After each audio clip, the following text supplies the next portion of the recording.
sábado 17 de novembro de 2012. Hoje você vai acompanhar a segunda parte da entrevista com Steve CROCKER, dos inventores da internet. And that leads us to the principles of governance. Yes. Can you talk about? Well, as I said, we want.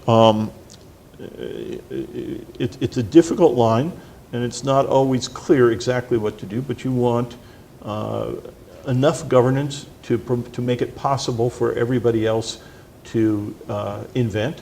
You want to stop as much abuse and criminal work as possible, and at the same time not prevent invention. Mm-hmm. And sometimes it's a little hard to know how to draw those lines. So we start from a position of as little as possible and add governance as necessary, instead of starting with maximum governance and then retracting, because it's very hard to retract. Mm-hmm. So we start from a light touch. Mm-hmm. And these principles are global, or each country? Well, that's a good question.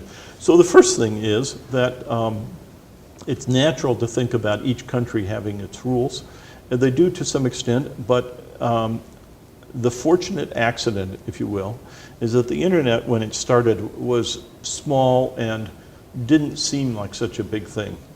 And so it didn't attract a lot of attention. You had the phone companies in every country, and they paid no attention to this internet.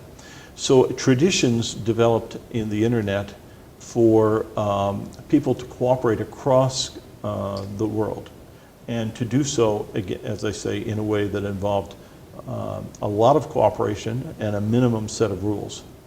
And then by the time the internet became a big thing, governments began to say, well, what rules should we have?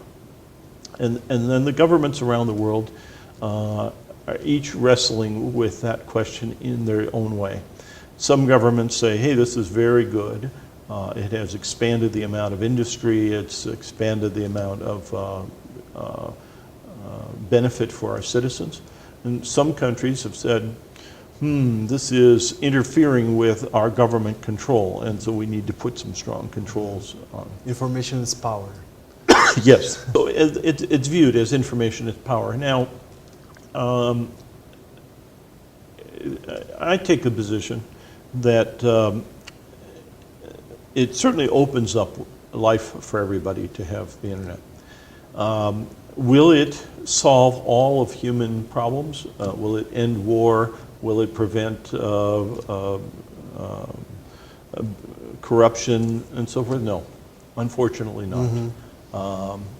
And on the other hand, is it the most dangerous thing? Will it topple governments? Well, it's probably not as bad as that, because if governments are going to topple, they probably have problems that the internet is only reflecting rather than creating. So I tend to be more centrist in my view about the role of the internet in society. But it has been an enormous engine for communication, for creativity, for commerce, and for bringing people together. Mm-hmm. It's possible to have relationships around the world that would be very difficult otherwise. Mm-hmm. Dr. CROCKER, what do you think are the main problems of the internet today, and how do you see the future? What are your forecasts for the future?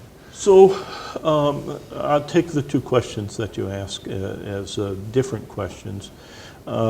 Surely we have a problem with security, and security means many things. It means different things to different people, and we have a whole series of security issues. It's possible to interfere with the operation of a remote site by having what is called a distributed denial of service attack, a DDoS attack, flooding, just causing an awful lot of traffic to show up at the front door of an organization so that no other traffic can get through. And that is used purposefully by people with bad intentions to interfere with somebody's business. That's one kind of problem. A different problem is to actually penetrate inside of somebody's business to get their secrets or to cause a problem for them. A different problem is child pornography. Completely different kind of problem.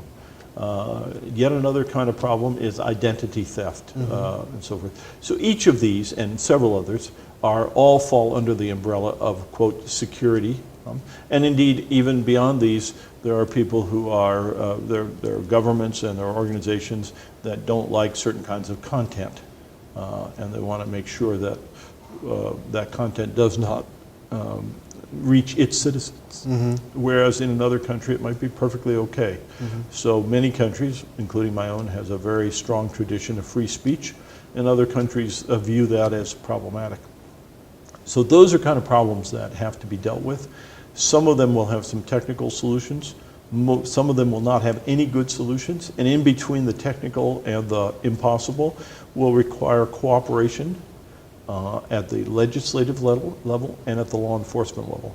And that takes a long time for governments to work out those rules.